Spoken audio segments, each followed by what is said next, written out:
¿Qué tan buenos son los pisos flotantes? ¿Realmente es una opción conveniente? Lo que te propongo es darte una visión absolutamente desinteresada de esta cuestión, porque no tengo nada que ver ni con la fabricación ni la comercialización de estos pisos. Por eso mi intención es contarte claramente lo que me gusta y lo que no me gusta de los pisos flotantes o las tarimas flotantes o suelo laminado, como los quieran llamar. Mi nombre es Marcelo Seya, soy arquitecto. Y lo que pretendo es darte una visión más práctica del asunto, más sencilla. Lo que pretendo es que al final del video tengas toda la información necesaria como para saber realmente si te conviene o no colocar pisos flotantes para tu casa.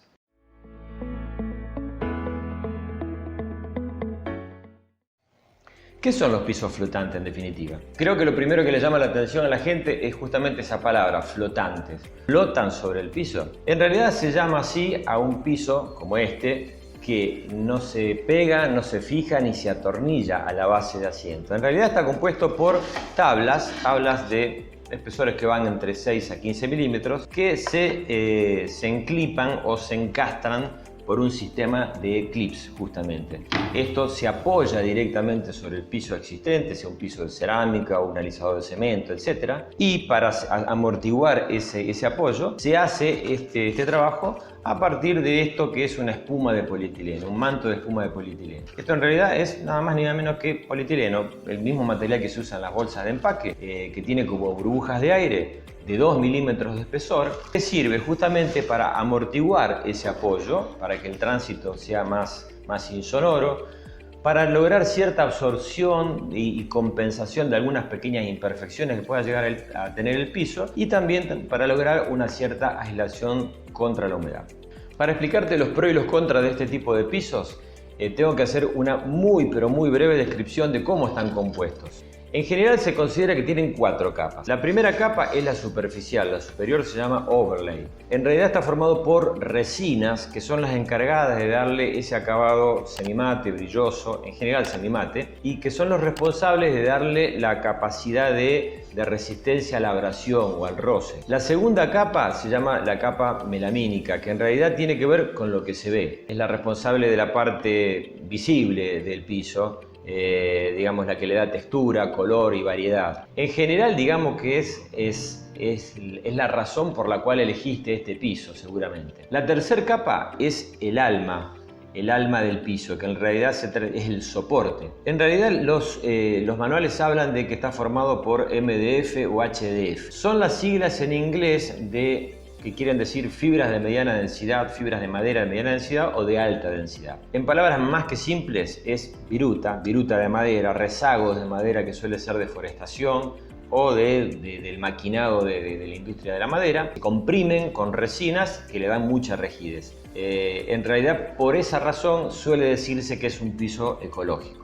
Y la última capa es la capa inferior, que es la lámina estabilizadora. En realidad es como el soporte y hace las veces de estabilizador que impide que balancea este piso e impide que se deforme.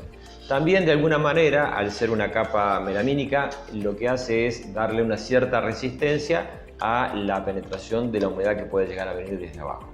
Hablemos en principio de las ventajas. De todas las que yo pude analizar, me parece que son 7 las principales. La número 1 tiene que ver básicamente con el costo.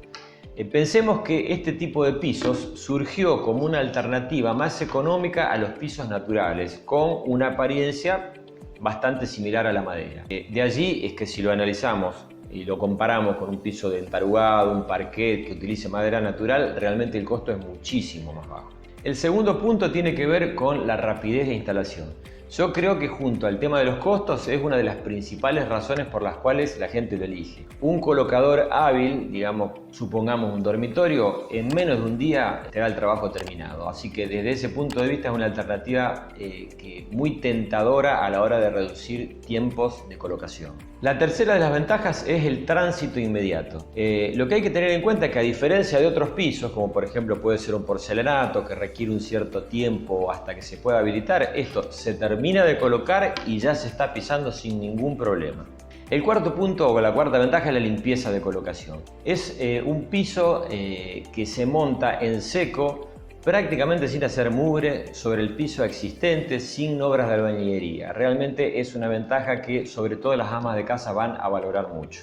Quinto punto, quinta ventaja, sin tratamientos de acabado. ¿Qué quiere decir esto? Este piso se coloca y recordemos que la primera capa, esa capa de overlay que le da la terminación, evita que tengamos que hacer, como en otros pisos de madera, cepillados, pulidos o plastificados. Se coloca y viene listo para usar. Sexta ventaja, es un muy buen aislante térmico. Realmente resulta muy agradable de pisar, sobre todo en invierno, a diferencia de lo que por ejemplo puede llegar a ser un piso de mosaico o un piso de porcelanato.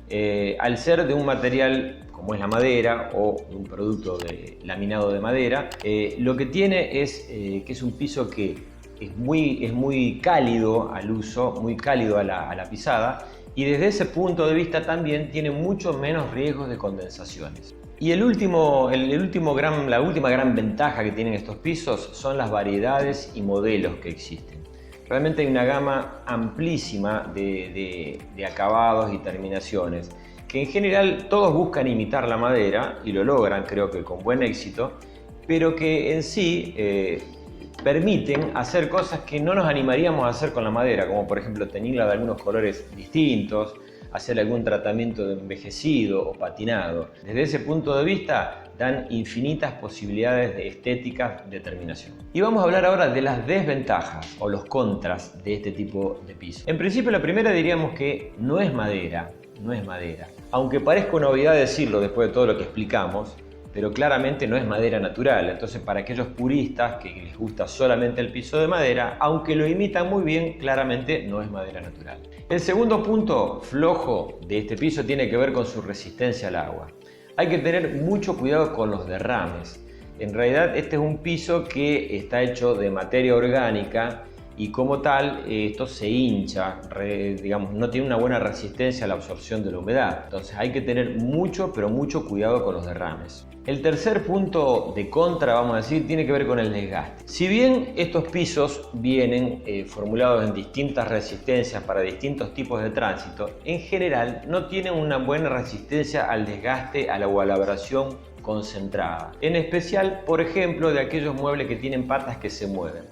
¿De qué estamos hablando? Básicamente de las sillas y de las mesas.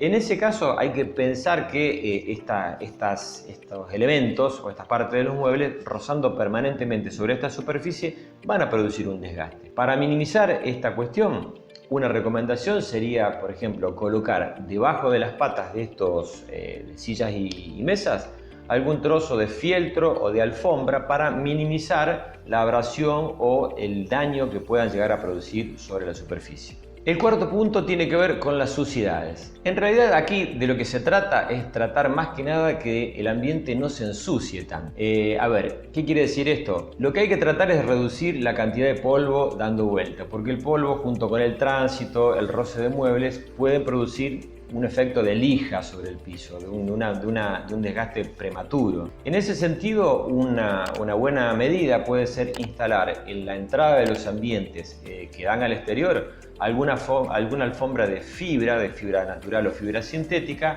para poder limpiarse y dejar la mayoría del polvo lejos de la zona que después va a tener tránsito. El quinto punto tiene que ver con los cuidados en cuanto a la limpieza. Claramente esto no es un piso de granito ni de porcelanato, o sea, no se puede baldear, no se puede limpiar como se limpia esos pisos. Aquí el trabajo de limpieza promedio tiene que ver apenas con el uso de un trapo húmedo, apenas húmedo, y si existiera alguna mancha específica, tratar de aplicar el producto diluyente sobre ese sector específico que se ha manchado por poco tiempo y limpiar enseguida para que no se produzcan decoloraciones. Y la última gran desventaja de este tipo de pisos tiene que ver con su duración. En general, desde que están fabricados, y es lo que dicen cada fábrica, que son pisos que duran alrededor de 10 años. A ver, ¿qué quiere decir esto? Esto va a depender también de en qué ambientes lo uses. No es lo mismo que piso de laminado en un comedor que en un dormitorio. Y también va a depender del tipo de uso que se le dé. Yo en realidad he visto muchos pisos de tarimas flotantes o suelos laminados con más de 15 años con muy buen estado de salud. Pero bueno es aclararlo que requiere de ciertos cuidados. Y vamos a las conclusiones finales, a lo que yo realmente opino y que más te recomendaría, al jugo de toda esta charla. En principio, los pisos laminados o los suelos laminados son una excelente opción para aquellos amantes de la madera y de los pisos cálidos, si se quiere. Y obviamente con un costo muchísimo menor, pero muchísimo menor de lo que es una madera natural. Otra de las grandes ventajas tiene que ver con la posibilidad de colocarlo uno mismo. Si sos hábil con las tareas manuales, es una excelente opción esto de poder ahorrarse la mano de obra de colocación. Si tenés algunas dudas todavía, yo te voy a dejar aquí debajo en los enlaces, en los comentarios te voy a dejar un enlace a un artículo que explica claramente cómo instalar pisos flotantes. Otra de las conclusiones: no son pisos eternos. Pueden durar entre 10 y 15 años, están pensados para eso, y luego de eso renovarlos, porque también no es una renovación que implique una inversión económica tan alta. Otro de los puntos importantes, yo no los recomendaría, por ejemplo, para zonas de un tránsito mediano o alto, como puede ser un paso, la entrada a un local comercial, un comedor o una cocina. Y tampoco los recomendaría, esto nadie te lo dice, de cara a pensar en una casa en la cual se vayan a criar chicos de corta edad.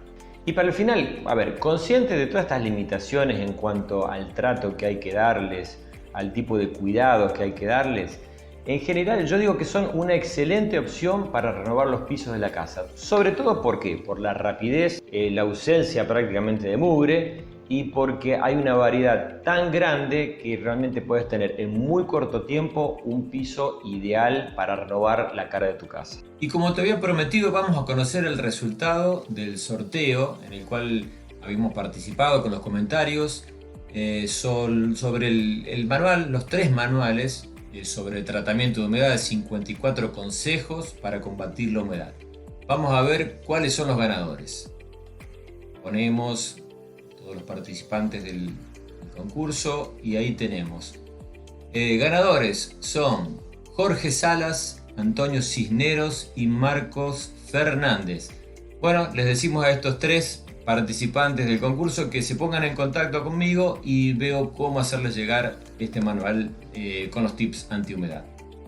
Y aprovecho para contarte una cosa: este canal está lleno de material muy didáctico, muy claro, lo vas a entender perfectamente para resolver distintas situaciones que pueden plantearse en tu casa. Si estos consejos te han servido, te resultaron útiles, te invito a que le des me gusta, que lo compartas con amigos y que te suscribas al canal y actives la campanita para recibir notificaciones semanales cada vez que subamos un nuevo material. Gracias por haberme acompañado y nos vemos en un próximo video.